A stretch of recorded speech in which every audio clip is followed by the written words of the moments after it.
ஏழையும் கோடீஸ்வரன் ஆகலான்னு ஒன்று பேசுனீங்க. அந்த அதெல்லாம் கரெக்டாக பண்ணானா அவன் கண்டிப்பாக கோடீஸ்வரன் சொல்லிட்டு ஒரு சின்னதாக ஒரு விஷயம் சொன்னீங்க, புடலங்காய் சாப்பிட சொன்னீங்க. காலையில் இருந்துச்சு வெள்ளிக்காரிக்குதா அப்படின்னு பார்ப்போம்.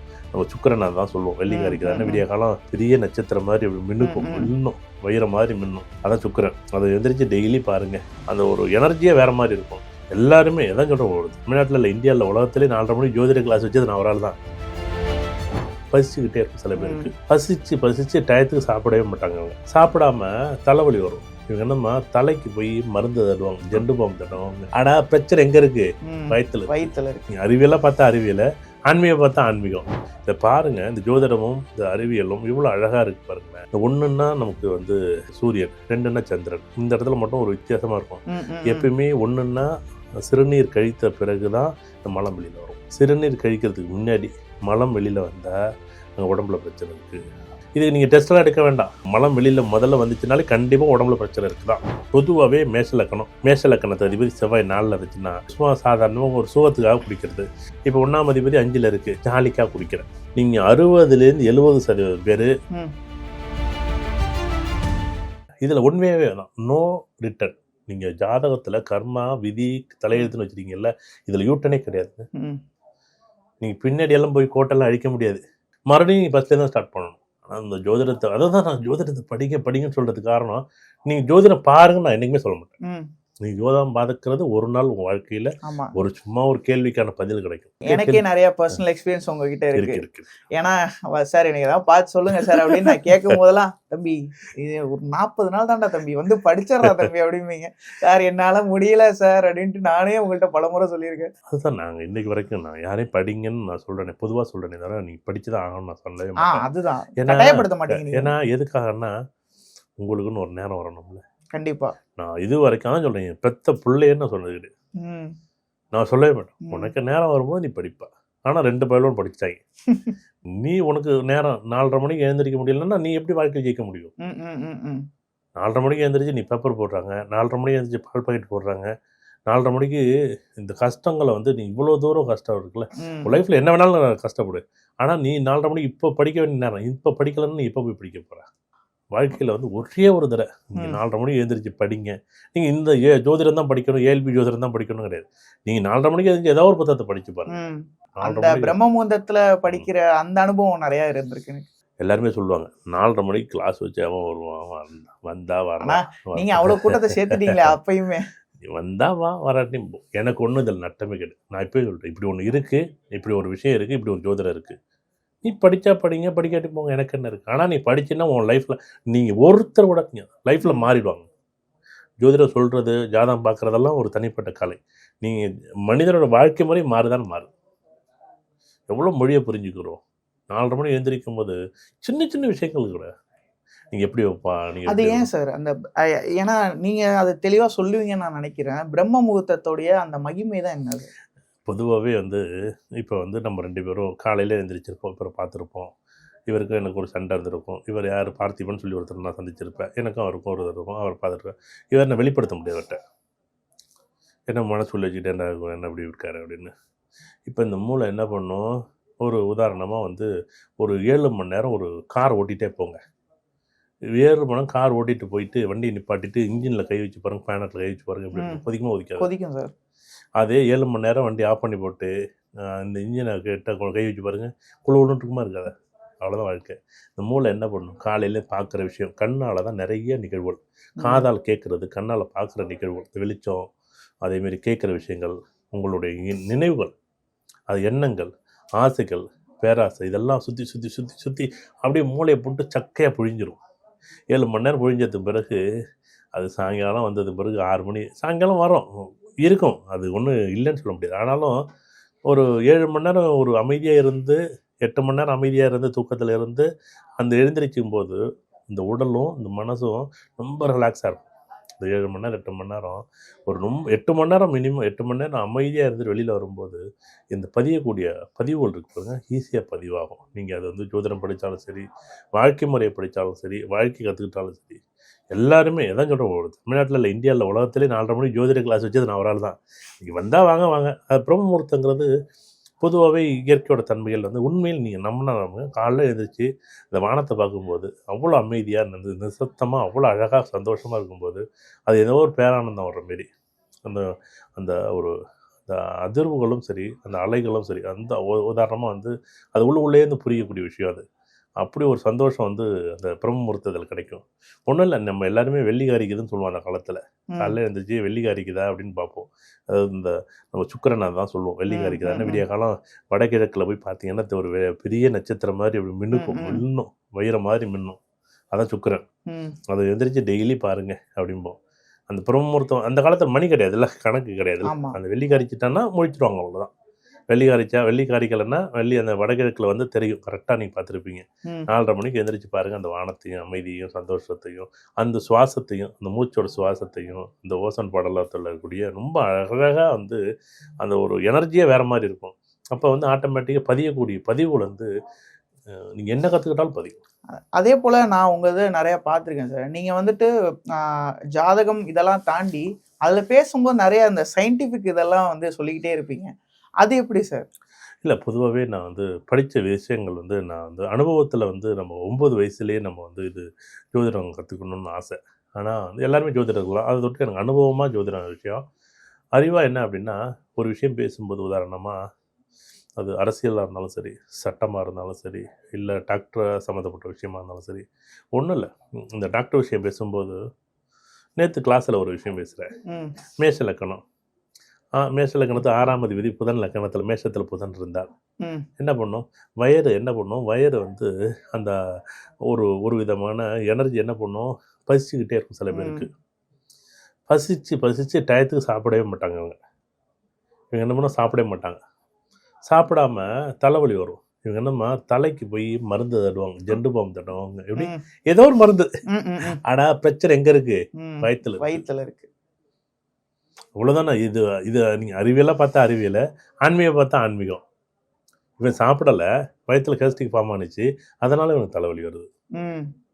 அப்போ வயிற்றுக்கு மருந்து போடணுமா இல்லை தலைக்கு மருந்து போடணுமா? வயிற்றுக்கு தான் போடணும். ஆனால் இது தெரியாமல் நம்ம இதுதான் இந்த ஜோதிடம். இது என்னன்னா நான் இந்த பிஹெச்டி படிக்கும்போது என்னுடைய நெறியாளர் ஒருத்தர் இருந்தார். அவர் பேர் கோவைமணி ஐயா. அவருடைய பேர் ஒரு 8 வருஷம் அவர்கிட்ட நான் வந்து பிஹெச்டி முடிக்கும்போது அவர் தான் எனக்கு நெறியாளர். ஒரு கேள்வி கேட்டால் இந்த கேள்விக்கான பதிலை வந்து ஒரு 100 விதமாக பிரிப்பார்.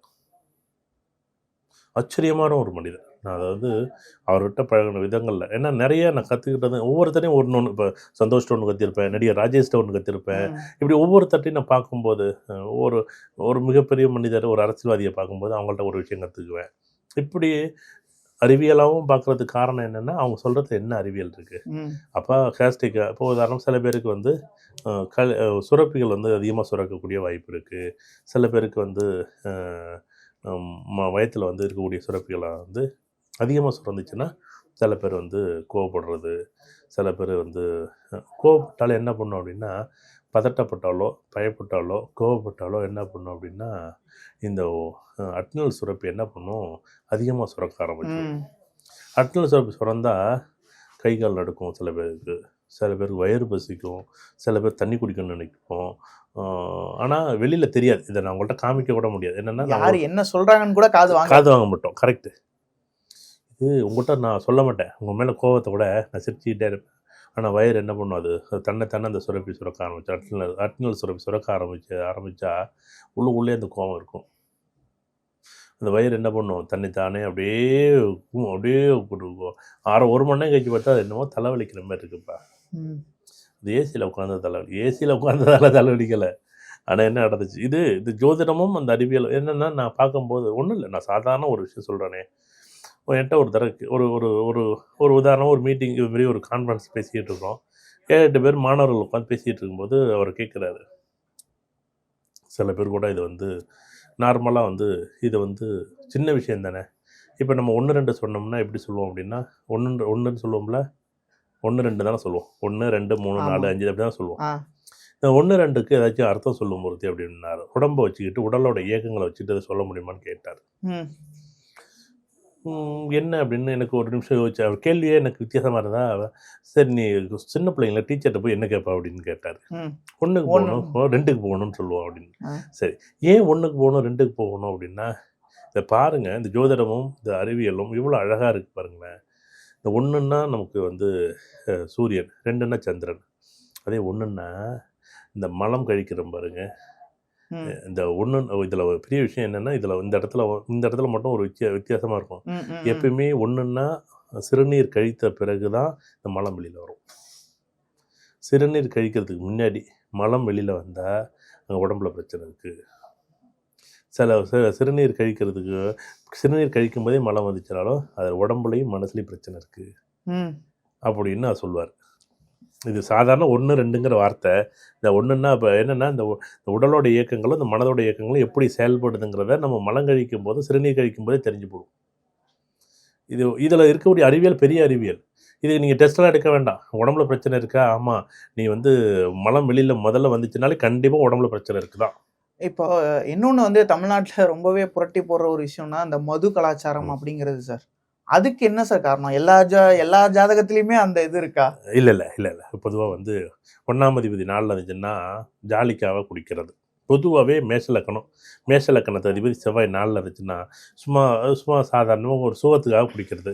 1ஆம் அதிபதி 5ல் இருந்துச்சுன்னா சும்மா ஃப்ரெண்ட்ஸோடு சேர்ந்து. இப்போ 2 நாளைக்கு முன்னாடி நான் வந்து மறுவாழ்வு மையத்துக்கு போயிருக்கேன். பாருங்கள், அந்த இதில் நாகப்பட்டினம் பக்கத்தில் ஒரு ஊரில் வச்சுருந்தாங்க. நான் பொங்கலுக்காக நான் யாராச்சும் ஒருத்தரை பார்க்கணும். நம்ம எல்லாம் மாமா மச்சான் பெரியப்பன் சித்தப்பன்னு பார்ப்பான்ல, அதேமாரி நான் என்ன பண்ணுவேன், இந்த மறுவாழ்வு மையம், இந்த முடியாதவங்க யாராச்சும் போய் பார்க்கணும்னு நினச்சிட்டு போனேன். அந்த மறுவாழ்வு மையத்தில் நான் கேட்டேன், என்ன காரணத்தால் இவங்க குடிக்கிறாங்க. ஒரு 50 பேர் லிஸ்ட் வச்சுருப்பாங்க, 100 பேர் லிஸ்ட் வச்சுருப்பாங்க. இந்த 100 பேர், ஏன்னா ஜோதிடர் வந்து ஏதோ வந்து இது ஜோதிடம் மட்டுமே தான் இவங்க தெரிஞ்சு வச்சுருக்கணும் அப்படின்னு கிடையாது பாருங்களேன். ஏன்னா ஜோதிடங்கிற எல்லாம் தெரிஞ்சு வச்சுருக்கணும். சரி, இப்போ 1ஆம் அதிபதி 5ல் இருக்குது, ஜாலிக்காக குடிக்கிறேன். நீங்கள் 60லேருந்து 70% பேர் ஃப்ரெண்ட்ஸ் எல்லாம் ஜாலிக்காக குடிக்கிறேன்னு ஆரம்பிச்சு 3 வருஷத்துல 6 வருஷத்தில் அவன் குடிக்கிறனா மாறுறான், அடிக்ட் ஆயிடுறாங்க. அது ரிப்போர்ட்டு அங்கே தனியால் ஒரு பதிவேடு மாரி அங்கே சொல்கிறாங்க. நீங்கள் ஆரம்பிக்கும் போது தெரியாது பாருங்க. எப்படி நீங்கள் ஒரு புதக்குழியில் கால் வைக்கும்போது தலை இருக்கே, கால் சூப்பராக இருக்கே அப்படின்னு நீங்கள் நின்றுட்டு ஆடுவீங்க. 1/2 மணி நேரத்தில் தலை வரைக்கும் போடும், 1 மணி நேரத்தில் மண்டை உள்ளார போடும். இந்த காலத்தில் புதக்குழி நீங்கள் பார்க்கல, அந்த காலத்தில் புதக்குழி பார்த்தீங்கன்னு தெரிஞ்சிருக்கும் உங்களுக்கு. இந்த இடத்துல தான் முன்னாடியே அவங்க ஜோதிடம் கற்றுருந்தா தெரிஞ்சிருக்கும். 1ஆம் அதிபதி 7ல் இருந்துச்சுன்னா நீ முடிவு பண்ண முடியாது, நீங்கள் தான் முடிவு பண்ணுறீங்க. நீங்கள் என்ன பண்ணுறீங்க, வாப்பா, ஒரு நாள் வாங்கி கொடுப்பீங்க, 2 நாள் வாங்கி கொடுப்பீங்க, டெய்லி வாங்கி கொடுப்பீங்க நீங்கள். ஆனால் இவங்க என்ன நினைப்பாங்க, டெய்லி சந்தோஷ் டெய்லி வாங்கி கொடுப்போம். எப்படி கொடுப்பாரு? அவர் பிரச்சனை இன்னைக்கு அவர் நம்மளுக்கு சேர்த்து வாங்கி கொடுப்பாரு. வாங்கி கொடுங்க, நான் தப்புன்னு சொல்ல. நீங்கள் எப்போயோ ஒரு நாள் நீ குடிக்கிறது அவங்களுக்கு தடைப்பட்ட விருப்பம், நீ குடி. 3 வருஷம் குடிச்சிட்டுன்னா 6வது வருஷம் நீ அடிமை ஆகிடுவீங்க. உங்களை அது இழுத்துரும்.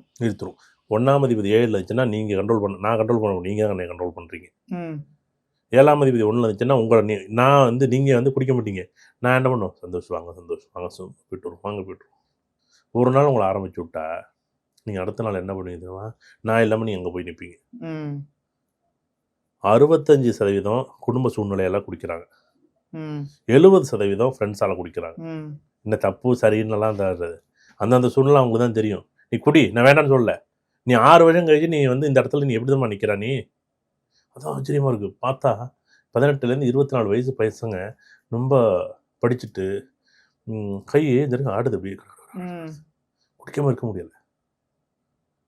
1ஆம் அதிபதி 8ல் இருக்குன்னு வச்சுங்களேன், 24 மணி நேரம் குடி. 5, 8, 7 இது சொன்னீங்க. இப்போ அந்த 10, 11லாம் இருந்தால் இல்லை, அப்படி கிடையாது. இப்போ 1 8ல் இருந்தாலும் 1 5ல் இருந்துச்சுன்னா சந்தோஷத்தை குடிக்கிறேன்னு ஆரம்பிக்கும் போது இப்படி தான் இருக்கும். 1 7ல் போகும்போது ஃப்ரெண்ட்ஸ் வாங்கி கொடுப்பாங்க. 1 5ல் இருக்கும்போது 1 5ல் இருந்துச்சுன்னா என்ன பண்ணுதுன்னா, இப்போ உதாரணமாக நான் காதலித்தேன், இந்த காதல் என்னை விட்டு போச்சு, காதலிக்கிற சந்தோஷத்தை குடிக்க ஆரம்பிப்பேன். காதலிச்சு என்னை விட்டு போச்சு, அந்த கஷ்டத்தை குடிப்பேன். இப்போ 1 8ல் இருக்குது, நான் வந்து எனக்கு ஏதோ ஒரு விஷயம் நான் நினச்சது நடக்கலை. நான் இதில் என்னென்னா 3 விஷயம். 1 ஃப்ரெண்ட்ஸ்க்காக ஜாலிக்காக குடிக்கிறங்கிறவங்க 1 5. அடுத்தது ஃப்ரெண்ட்ஸு. அடுத்தது என்னென்னா குடும்பத்தால் 1 2 8ல் இருந்துச்சுன்னு வச்சுங்களேன், இவங்க சதாகாலம் குடும்பத்தாலே படித்த படிப்புக்கு வேலை இல்லை, படித்த படிப்புக்கு எனக்கு வருமானம் இல்லை, இதனால் குடிக்கிறாங்க. என்னையா இது? யார் கஷ்டம் இல்லை சொல்லுங்கள்? ஆனால் இது ஜாதகத்தை பார்த்துட்டா நீ இன்னும் 3 வருஷம் கழிச்சு நீ அடிக்ட் ஆக போற, 4 வருஷம் கழிச்சு நீ அடிக்ட் ஆக போறன்னு நீ போகாத. இன்னைக்கே சுதாரிச்சுக்க. போகாத. பணம், உடம்பு, மனசு, உறவுகள், நட்பு எல்லாத்தையும் இழந்துருவோம். வாங்கி கொடுத்தது நீங்களா இருக்கும். ஆனா 5 வருஷம் கழிச்சு நீங்களே என்னை பேசுவீங்க, மூர்த்தி குடிக்காத, மூர்த்தி ஏய் குடிக்காத. குடும்பம் மொத்தம் கல்யாணுங்க. அதே போல நீங்க ஒரு நோயை வந்து எப்படி ஒரு மனிதனை வந்து எப்படி வந்து கொஞ்சம் கொஞ்சமா உதைக்குதோ, இந்த கண்டிப்பா 100% இந்த மது வந்து கண்டிப்பா கொஞ்சம் கொஞ்சமா அழிக்கதான் இருக்குது. இது ஜோதிடர்கள் நாங்க பாக்குறோம்ல, என் பிள்ளை திருந்திட மாட்டானா, என் புருஷன் திருந்திட மாட்டானா, என் வீட்டுக்காரர் திருந்திட மாட்டானான்னு பாவம் கேட்குறாங்க பாருங்க. நீங்க பண்ற ஒரு விஷயம், ஒருத்தருக்கு பண்ற ஒரு விஷயம் அந்த குடும்பத்துல வந்து அத்தனை பேரையும் வந்து மொத்தமா வந்து ஏன்னா ஃபைனான்சியல் சம்மந்தப்பட்ட விஷயம் இன்னைக்கு நடுத்தர வர்க்கம் தாங்க 80% பேர் இருக்கிறோம். இன்னைக்கு நீங்கள் ஒரு நாளைக்கு 200 செலவு பண்ணீங்கன்னா 30 நாளைக்கு 6000 செலவு பண்ணுறீங்க. இது மினிமமும் 6000. இது வெளியிலலாம் போய் சாப்பிட்டா 200 300 வருது, 400 வருது. கிடைக்க என்ன நடக்குங்கிறீங்க? ஒரு மாதம் 6000 என்ன பெரிய விஷயங்கிறீங்க? தெரியாமல் அவங்க உடம்பே ஆயிடுச்சு, பொருளாதாரத்தையும் ஆயிடுச்சு. இது இந்த ஜோதிடங்கிறது நான் அதான் சொன்னேன், அவங்கள்ட்ட சொன்னேன். நான் சொன்னேன் என் கிளாஸில் வந்து இதுமாரி நீ நான் குடின்னு சொல்ல மாட்டேன், நீ குடிக்காதீங்கன்னு சொல்ல மாட்டேன். ஆனால் அந்த கிளாஸ் முடியும் போது குடிக்க மாட்டார். நான் குடிக்கிறவங்களை கூப்பிட்டு கேட்பேன், நீ குடிப்பீங்களான்னு கேட்பேன். உன்னுடைய குடி உன்னுடைய வாழ்க்கையை எப்படி மாற்றும் அப்படின்னு நான் சொல்லுவேனே தவிர, நான் பொதுவாக தான் சொல்லுவேன் நடந்த நிகழ்வுகள். கிளாஸ் முடியும் போது நான் குடிக்க மாட்டேன். அது எனக்கு எவ்வளோ பெரிய சந்தோஷம். ஒரு அப்பாவுக்கு தான் மகன் குடிக்கலேன்னு ஒரு சந்தோஷம், ஒரு அம்மாவுக்கு என் மகன் குடிக்கலேன்னு ஒரு சந்தோஷம், என் ஒரு புருஷனுக்கு என் பொண்டாட்டிக்கு என் புருஷன் குடிக்கலையேன்னு ஒரு சந்தோஷம். இப்படி ஏன்னா இந்த உலகத்தை ஓரளவுக்கு என்னால் முடிஞ்சாத ஒரு சில விஷயங்கள், ஏன்னா இந்த வகுப்பில் இதுதான் நான் சொல்லி கொடுக்குறேன். ரியல் லைஃப்பில் நீ குடித்தா என்ன பண்ணும், என்ன நடக்கும், உன்னுடைய முதல்ல எப்படி கணையை எப்படி வேலை செய்யும், நீ வந்து எப்படி உடம்பு எப்படி வேலை செய்யும், 24 மணி நேரம் உடம்பு எப்படி வந்து அந்த போதையில் வச்சுருக்கோம். ஆரம்பிக்கும்போது சந்தோஷமாக தான் இருக்கும், குழுன்னு தான் இருக்கும். இன்னும் 5 வருஷம் கழிச்சு ஹாஸ்பிட்டலில் போய் படுக்கும்போது புகையிலை வாயில் வைக்கும்போது தெரியாதுங்க.